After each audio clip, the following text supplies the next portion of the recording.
Hello, HundrED community. It's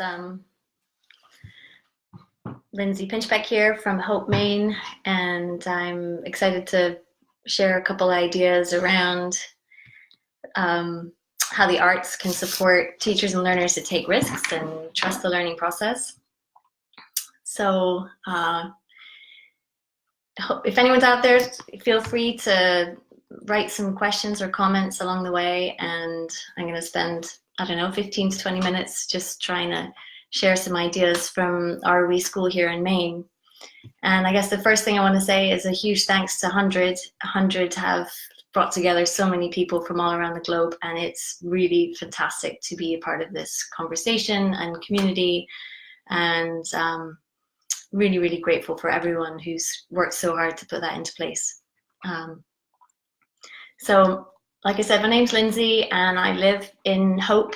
I'm originally from the UK, but I've been in the States for about 20 years now. And Hope is a tiny wee hamlet in Maine. And we started a nonprofit called Sweet Tree Arts 6 years ago. And we're a community arts centre, but very soon after the arts centre formed, we began a school where the children learn everything through the arts.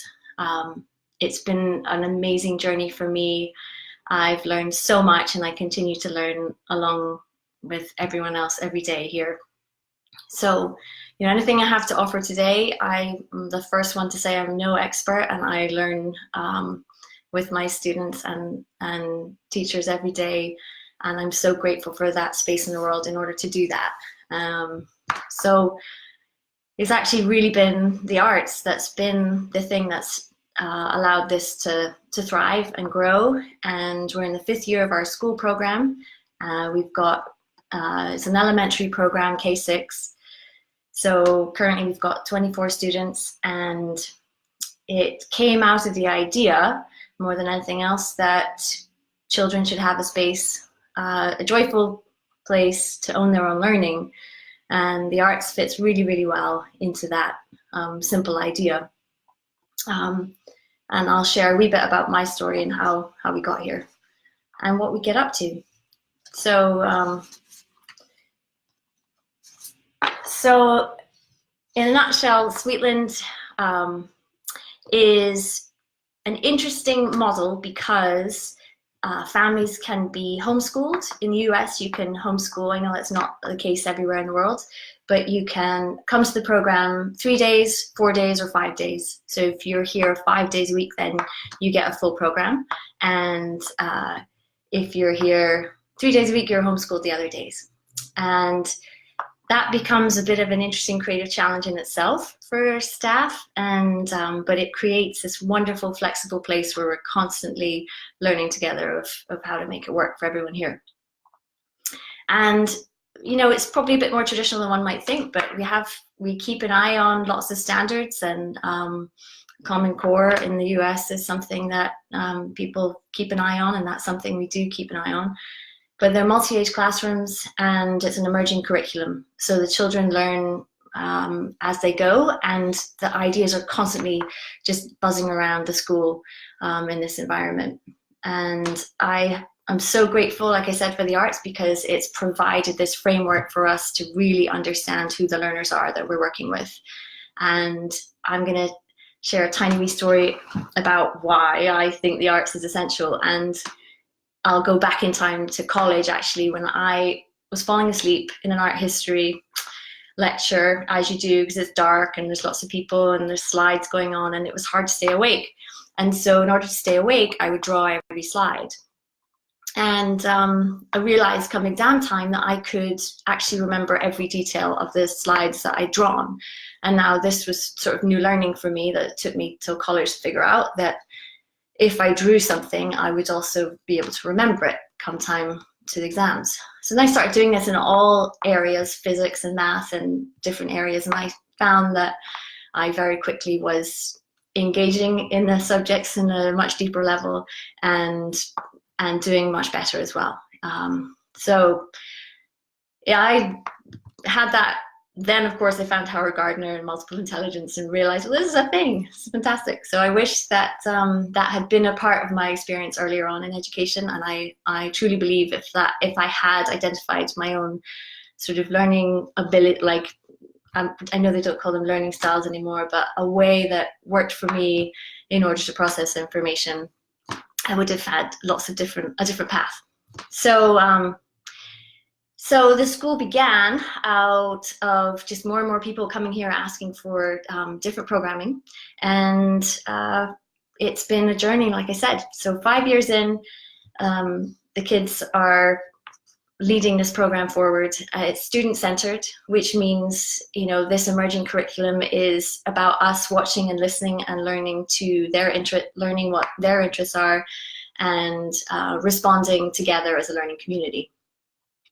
So I thought, actually, since that's the most important thing here, I thought it would be important to tell you what the children think about how the arts allows us to take risks. So I did actually ask them this just today. So fresh off their minds this morning, the school offers these ideas.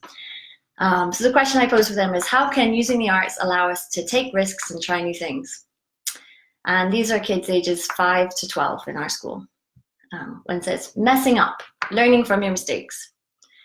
Another child says, I did a drawing of a cheetah once and I didn't really like it, but I kept on going. And maybe you've never worked with a certain art material, so you don't know how it works, but then you try it anyway. Another one says, you can always start again. There's no right and there's no wrong. Sometimes you've got flow. Art's another way to express yourself, and sometimes that's a risk because you express yourself and then you see what others think. And sometimes it doesn't go the way I want it to, and then I get mad.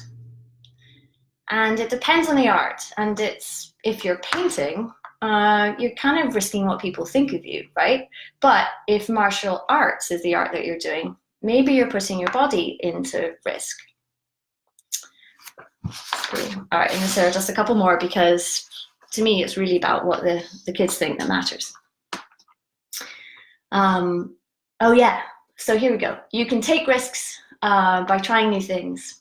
And taking risks in art is being flexible with what you're doing and being open-minded. And then, so kids, they got it figured out, right?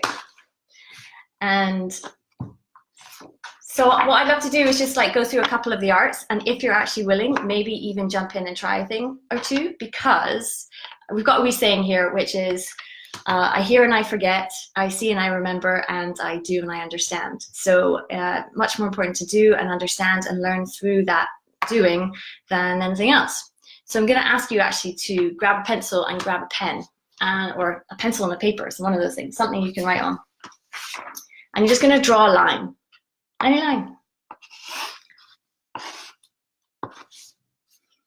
Now, I want you to think about that line, and I want you just to think what possibilities that line could be. Could it be, how many ways could you interpret that line? Could be a history line, could be a number line, it could be the beginning of, it could be a mountain, it could be the path you took to school today. Think about all the different possibilities just in that one line. And I want to invite someone really important into the room. She couldn't be here today, but I'm going to just bring her through a book. And this is Elizabeth Gilbert, and she wrote the book Big Magic. Now, definitely recommend Big Magic. It's all about the creative process. Some of you may know her novel Eat, Pray, Love, but I'm going to read to you a little bit and give you some permission today to play. If you're alive, you're a creative person. You and I, everyone you know, are descended from tens of thousands of years of makers. Decorators, tinkerers, storytellers, dancers, explorers, fiddlers, drummers, builders, growers, problem solvers, and embellishers. These are our common ancestors. The guardians of high culture will try to convince you that the arts belongs only to a chosen few, but they're wrong, and they're also annoying. We are all the chosen few. We are all makers by design. Even if you grow up watching cartoons in a sugar stupor from dawn till dusk, creativity still lurks within you. Your creativity is way older than you are, way older than any of us. Your very body and your very being are perfectly designed to live in collaboration with inspiration. And inspiration is still trying to find you, the same way it hunted you down hunted down your ancestors. All of which is to say, you do not need a permission slip from the principal's office to live a creative life. Or if you do, and you worry about this, there, I just gave you one. I just wrote on the back of an old shopping list, consider yourself fully accredited. Now go make something. So our school, we've got, our kids actually like name their classes, and the youngest class right now, which are K1, they named themselves the Makers, quite appropriately. They are in heaven when they are making and creating, and they've sort of announced to the world that this is really important to them. The middle school is the Explorers, and that's 2nd to 4th grade, and the older group is 5th and 6th grade, and they are called the Innovators. And truly has become a part of their culture, and we continue to work with them to develop the school of the culture of the school. And that's been a very, very essential piece to, I believe, the emerging curriculum, that they have ownership and say of what they do here. So you did a line, that's fantastic. You did a little bit of drawing, and who knows where that might go. I'll leave that up to you to explore later. And I guess I want to just explain to me, the cycle of why the arts can lead you to cool new places and deepen the learning. And for me, it's about starting with an experience, then asking a couple questions, maybe sharing whatever you've made, because you probably made something along the way by this point, and then the reflective process. And that's really, really important. Because, and what's amazing is the arts naturally makes that happen. Like, you just want to think about it because you're engaged and you have to respond and either throw it away and start again or move on and you have a new question.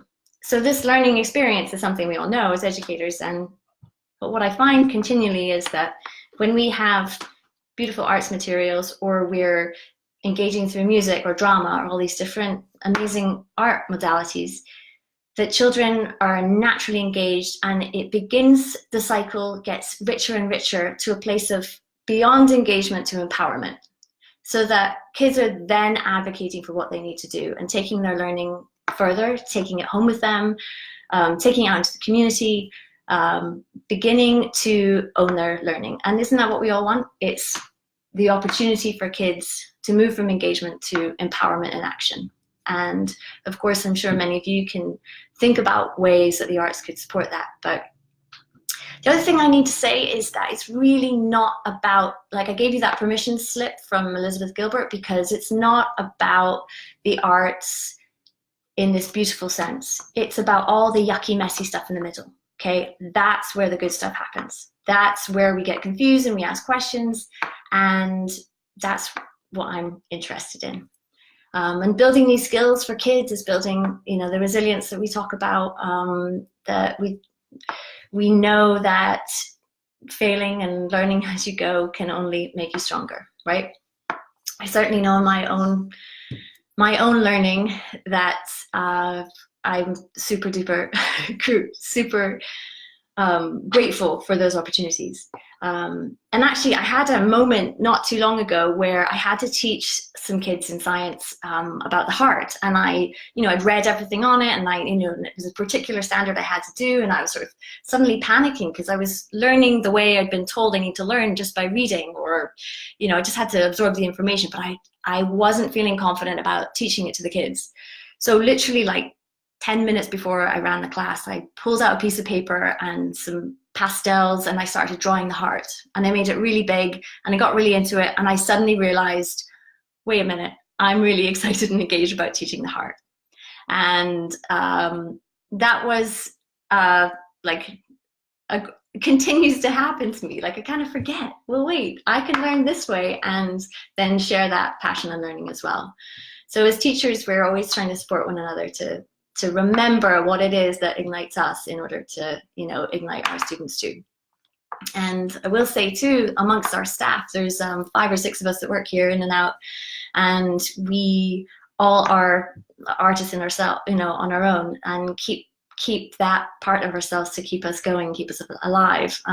Got musicians and dancers, and illustrators and jewelry makers, and it makes it a really, really rich environment for all of us because we have our craft that keeps us balanced, and we also share that with our students. So I've been sitting for a very long time, which is not normal for me, and it wouldn't be something that I would do with my students. So I'm just going to hop up and ask you to do the same if you dare. So I'm going to ask you to get out your seats, and I just want you to move for 1 minute. And you'll see behind me a line maybe here, and I'm just going to move back and forth along here. It's just going to reset me, and I want you to think, maybe you can see it hopefully, there's a box here and a box here, and what you're going to put in there. Let's put good in this side, and let's put bad in this side. I'm just going to go stand over in the bad side. That's usually where I was put, so I'll go over here. You could do this, you could try this as well if you like. And I'm going to go to the good side. I've done something that, you know, I'm pretty proud of. I'm just going to stand here and I'm just going to like gloat in all the good stuff that may have just happened in my life.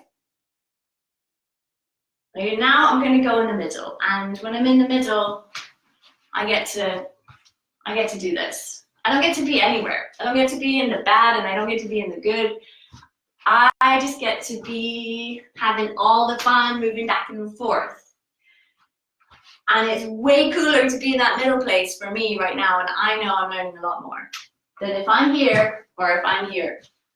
So I throw that into the room too, because when you talk about growth mindset, which is, you know, always a hot topic and something that people are digging deeply into and helping kids not be in any one place, I found that let's stay in the mess, let's ask questions and not put anyone in any box anyway, right? But that's actually an activity from a visiting artist that came, a musician that came to work with us, and he was phenomenal and pushed us beyond just all sorts of new thinking around how music can engage math thinking. So we're constantly looking for folks in the community who can help us stretch in new ways. And when he came in and did that activity with the kids, he was like, look, there's no good art and there's no bad art, and let's just like play in all the stuff. There just is, right?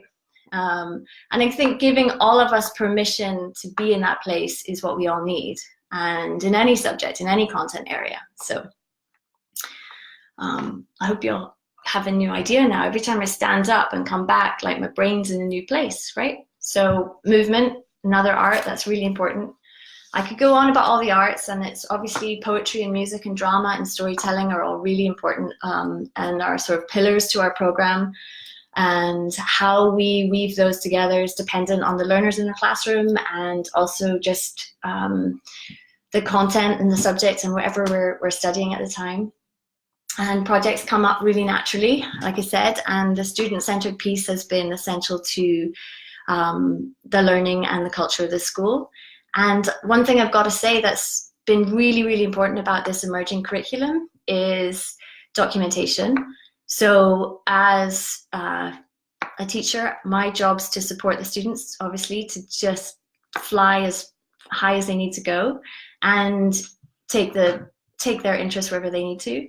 And in order for me to do that, I need to keep really, really good documentation. And how I do that is I photograph the kids every day. I'm collecting their quotes and collecting their conversations. We're reflecting on that. We're deciding from that as a school community about what is next, what experts should come in, what decisions need to be made about the learning. So I do highly recommend really developing a strong documentation process. And that has also allowed us to have permission to really see the learning. It allows you to see the learning and permission to play and follow the lead of the students and the learners. So, all right, so look, I'm totally waffling on, and I always think I have more time than I do. But I want to end with a couple ideas again from the kids. So their response to the question, what does project-based learning mean to you, is it's hard to explain. We're learning through what we do. Sometimes you get a task and it depends on how you approach it. You get a goal and then you have some materials. And sometimes you get carried away and you just keep brainstorming and then you don't actually get anywhere. And sometimes it takes a really long time to make something. Another child said, you learn by doing a project. Learning at school, and it's built about art. It's built around art.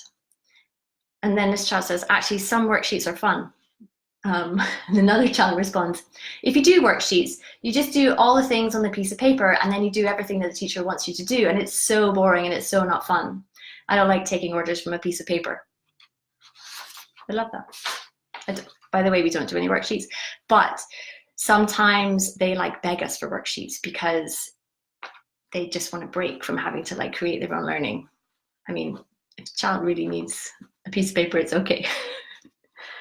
And then one last quick one, because they are the ones that know it all. It's first we just made, this is when they're talking about, some kids were making a rover. It's a science project, it was a Mars rover, and they were totally making it from scratch. So they said the rover project was based on a lot of learning about electronics. First, we just made the rover body, and then we started getting into the electronics, and we gradually made it harder and harder. And it says, you learn by doing something. It's different than doing something just to get it done. Great. So I thank you for listening. I'm gonna wrap it up and encourage you to get messy and try new things, and find friends that will support you through that process, because that's also one of the most important things, is building a community that when you decide to take a risk and try something new, then having people out there that support you is essential. And I'm really, really grateful to have that in our community, school community here. Happy Wednesday, and I hope you're all taking care of yourselves, and look forward to hopefully seeing you again at HundrED next year. Okay, thanks everybody. Take care.